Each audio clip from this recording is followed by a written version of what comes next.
Hello friends. आज की इस वीडियो में हम बात करने जा रहे हैं कि किस तरह से आप यूपीपीएससी में समीक्षा अधिकारी और सहायक समीक्षा अधिकारी के पोस्टों के लिए घर बैठे बैठे ऑनलाइन अपने लैपटॉप से या मोबाइल से आवेदन कर सकते हैं। तो आज की इस वीडियो में हम जानेंगे कि किस तरह से आपको रजिस्ट्रेशन करना है, रजिस्ट्रेशन करते समय किस तरह से आपको ओटीआर जनरेट करना है, ओटीआर किस तरह से फिल करना है और ओटीआर जनरेट होने के बाद आपको एप्लीकेशन फॉर्म किस तरह से भरना है, फी पेमेंट कैसे करनी है। ये सारी की सारी चीजें मैं आपको इस वीडियो में बताने जा रहा हूँ।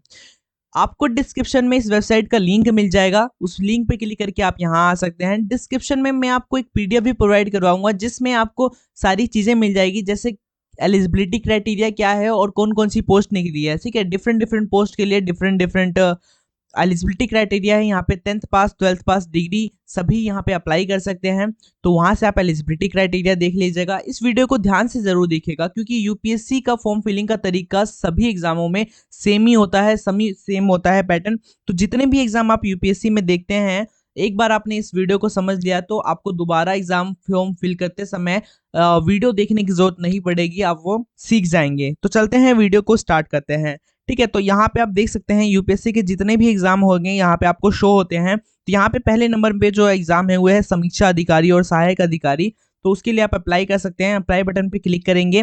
अप्लाई बटन पे क्लिक करने के बाद यहाँ पे देखिए आपको नीचे दिख जाएगा, यहाँ पे आपको पोस्ट की संख्या दिख जा रही है 411। यहाँ पे लोअर एज अपर एज दिखा दे रहा है और यहाँ पे सैलरी आपको दिखाई गई है कि आपको 50,000 से 1.5 लाख के आसपास जो होगी आपकी सैलरी होगी। तो ये आपकी सैलरी बताई गई है अगर आप समीक्षा अधिकारी या सहायक समीक्षा अधिकारी में ज्वाइन हो जाते हैं। यहाँ से आप क्वालिफिकेशन चेक कर सकते हैं समीक्षा अधिकारी के लिए और ऑथेंटिकेट विद ओटीआर पे आपको क्लिक करना है। उसके बाद दोबारा आपको ग्रीन कलर का जो ऑथेंटिकेट विद ओटीआर सर्वर है उस पर आपको क्लिक करना है।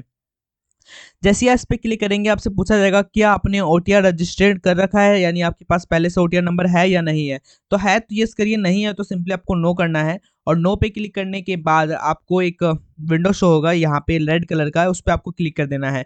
उसके बाद यहाँ पे 4 प्रोसेस है ओटीआर जनरेट करने के लिए। देखो, सबसे पहले तो आपको रजिस्ट्रेशन करना होता है, बेसिक डिटेल्स देनी होती है अपनी। उसके बाद लॉगिन करके पासवर्ड जनरेट करना होता है। उसके बाद आपको अपनी जो भी डिटेल्स अदर डिटेल्स होती है वेरीफाई करनी होती है, जैसे एजुकेशनल डिटेल्स, एक्सपीरियंस वगैरह। उसके बाद आपको डैशबोर्ड पे अपना ओटीआर देखने को मिलेगा। ठीक है, तो चलते हैं, सबसे पहले रजिस्ट्रेशन करते हैं। रजिस्ट्रेशन करने के लिए सबसे पहले आपको यहाँ पे ईमेल आईडी और फ़ोन नंबर सबमिट करना पड़ेगा। तो यहाँ पे आपको ईमेल आईडी, फ़ोन नंबर और वेरीफाई ईमेल पे क्लिक करना है। उसके बाद यहाँ पे देखिए, यहाँ पे आपको अपना ईमेल और फ़ोन नंबर दिख रहा होगा। ठीक है, तो सिंपली हम क्या करेंगे, इसी ईमेल और फ़ोन नंबर पे आपकी ओटीपी आएगा। ओटीपी तब आएगा जब इस पे आप क्लिक करेंगे गेट ओटीपी। ठीक है, गेट ओटीपी ऑन मोबाइल और ईमेल आईडी पे जब क्लिक करेंगे। अब यहाँ पे आपको क्या करना है, ओटीपी जो आपके मोबाइल पे आया है वो सिंपली यहाँ पे आपको फिल कर लेना है और यहाँ पे वेरीफाई ईमेल आईडी कर देना है। फिर यहाँ पे आपको दोबारा जो मोबाइल पे ओटीपी आया है वो डालना है और यहाँ वेरीफाई कर देना है। दोनों वेरीफाई होने के बाद आपका क्लिक का निशान आ जाएगा। उसके बाद यहाँ एक जो रेड कलर का दिख रहा है वो ग्रीन कलर का दिखने लगेगा। कईयों में ये रेड कलर ग्रीन कलर का बॉक्स दिखता ही नहीं है क्योंकि उनका फॉन्ट साइज बड़ा होता है। अगर आप में भी ये प्रॉब्लम आ रही है तो कृपया कर अपना फॉन्ट साइज थोड़ा कम कर ले और उसके बाद यहाँ पे आपको ऑप्शन दिखने को मिलेगा और तब जाके आप इसको क्लिक कर सकते हैं। ठीक है, और फिर यहाँ पे आपका ईमेल और फ़ोन नंबर हो जाने के बाद यहाँ पे आपको क्या करना होता है, फ़ोटो और सिग्नेचर अपलोड करने होते हैं। ठीक है, तो फ़ोटो का साइज़ 20 से 50 केबी का होता है और सिग्नेचर का साइज़ 10 से 20 केबी का होता है। ठीक है, और ये जो विड्थ दी गई है इसी विड्थ में होना चाहिए। ठीक है, तो मैं आपको एक वीडियो का लिंक भी शेयर कर दूंगा कि फ़ोटो सिग्नेचर किस तरह से कंप्रेस करते हैं।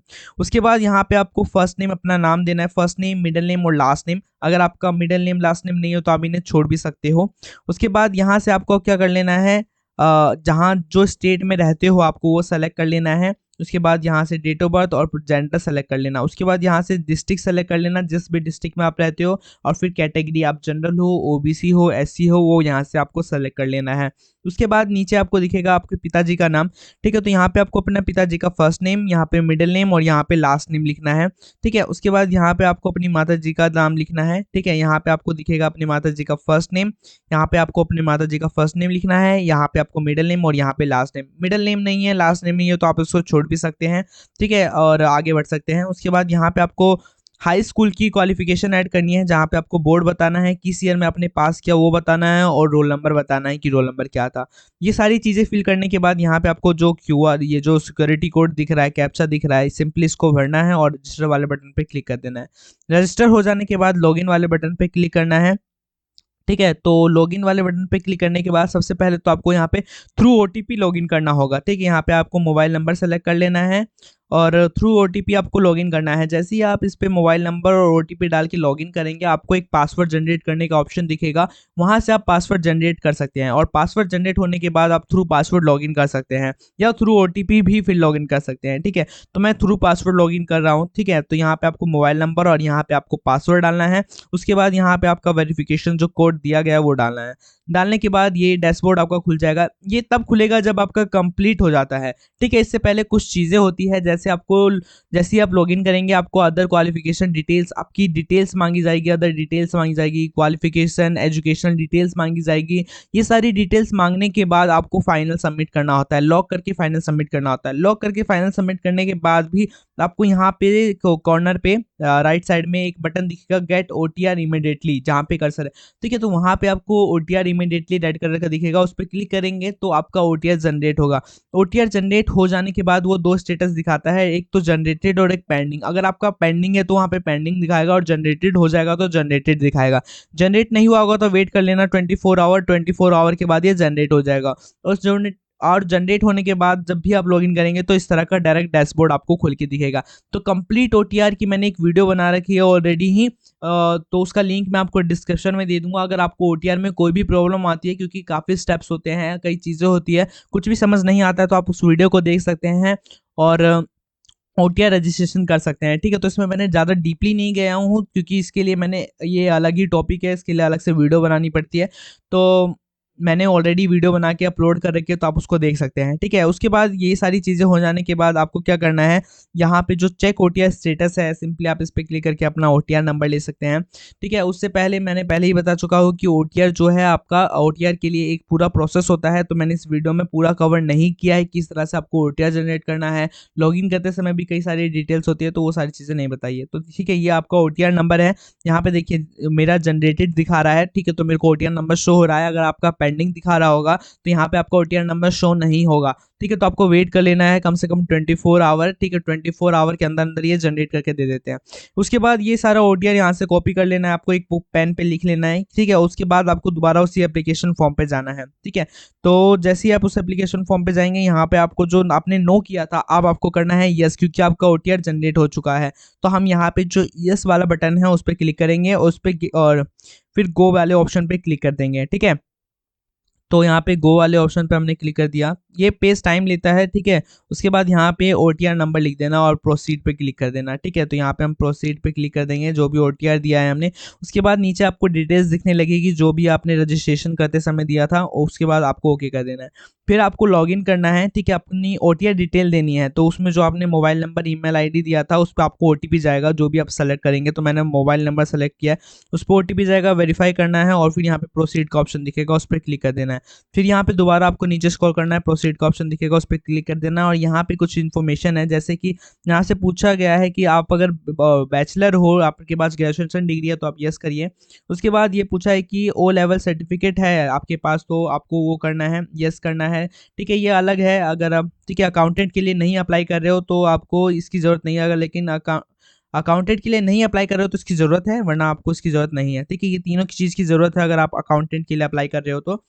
बेसिकली चारों की ज़रूरत है अगर अकाउंटेंट के लिए अप्लाई कर रहे हो, और अकाउंटेंट के लिए नहीं अप्लाई कर रहे हो तब आप वो भी ओ लेवल सर्टिफिकेट वाले को ना कर सकते हो। ठीक है, उसके बाद ये आपको जो कोड दिख रहा है उसको भर लेना है और फिर प्रोसीड कर देना है। ठीक है, उसके बाद यहाँ पे आपको स्क्रॉल करना है और यहाँ पे आपको पार्ट 2 के रजिस्ट्रेशन के लिए क्लिक कर देना है, ओके कर देना है। उसके बाद यहाँ पे आपको सबसे पहले तो ये बताना पड़ेगा किस पोस्ट के लिए आप सेलेक्ट कर रहे हैं। तो देखिए, सहायक समीक्षा अधिकारी अकाउंटेंट के लिए अगर आप अप्लाई कर रहे हैं तो यहाँ पे आपके पास कॉमर्स होना चाहिए, और अगर आप कॉमर्स होना चाहिए। ठीक है, उसके बाद यहाँ पे आपको बताना है। ठीक है, उसके बाद अगर सहायक समीक्षा अधिकारी के लिए अप्लाई कर रहे हैं तो यहाँ पे आपसे 3 चीज़ें मांगी गई है। पहला बैचलर डिग्री, दूसरा ओ लेवल सर्टिफिकेट मांगा गया है, तो तीसरा must process minimum speed of 25 words पर minute in Hindi type writing. ठीक है, तो ये मांगा गया है। तो ये सारी चीज़ें होनी चाहिए अगर आप सहायक समीक्षा अधिकारी के लिए अप्लाई कर रहे हैं, ठीक है। तो मैं कॉमर्स वाले के लिए अप्लाई कर रहा हूँ, अकाउंटेंट के लिए, तो मैंने यस कर दिया और मैं इसके लिए नो कर देता हूँ, ठीक है। अगर आप दोनों के लिए एलिजिबल हैं तो दोनों कर सकते हैं, ठीक है, आपकी मर्जी। उसके बाद आपसे पूछा गया है कि क्या आप मतलब ज्वाइन होने के बाद अगर आपका सिलेक्शन हो जाता है तो क्या आप 2 साल अपने आर्मी में देना चाहेंगे, तो उसके लिए आप बता सकते हैं यस और नो। उसके बाद आपसे पूछा गया है कि आपके पास बी सर्टिफिकेट है नेशनल कैडेट कॉर्प्स का, तो अगर है तो आप यस कर सकते हैं वरना आप नो कर सकते हैं। उसके बाद आपको आगे बढ़ना है, ठीक है, इस पे आपको यस कर देना है, ठीक है। ये ऑप्शन जब खोलेंगे तो आपको यहाँ पे यस कर देना है और जो डिक्लेरेशन है उस पर क्लिक कर देना है, ये कैप्चा कोड है उस पर फिल कर देना है और प्रीव्यू फॉर्म पे आपको क्या कर देना है, क्लिक करना है। फिर आपको ओके कर देना है, ओके कर देना है। उसके बाद अगर आपको कोई चीज़ एडिट करनी है तो अब आप एडिट कर सकते हैं, ठीक है। और एडिट नहीं करनी है तो सिंपली आप सबमिट कर सकते हैं, ये अभी ऑप्शन है आपके पास एडिट करने का, इसके बाद नहीं होगा। तो अभी कोई गलती है तो आप देख सकते हैं और नहीं तो सबमिट करिए। फाइनल सबमिट करने के बाद ये आपका जो होता है पेमेंट करने का ऑप्शन खुल जाता है। तो सिंपली आपको क्या करना है, ये आपको अमाउंट बताया है 125, ठीक है। तो यहाँ पे आपको यस करना है, ये अमाउंट आपको पे करना है। उसके बाद यहाँ पे प्रोसीड फॉर फी पेमेंट पे आपको फी डिपोजिशन पे क्लिक करना है, ठीक है। फिर उसके बाद आपको ओके कर देना है, यहाँ पे हमने ओके कर दिया।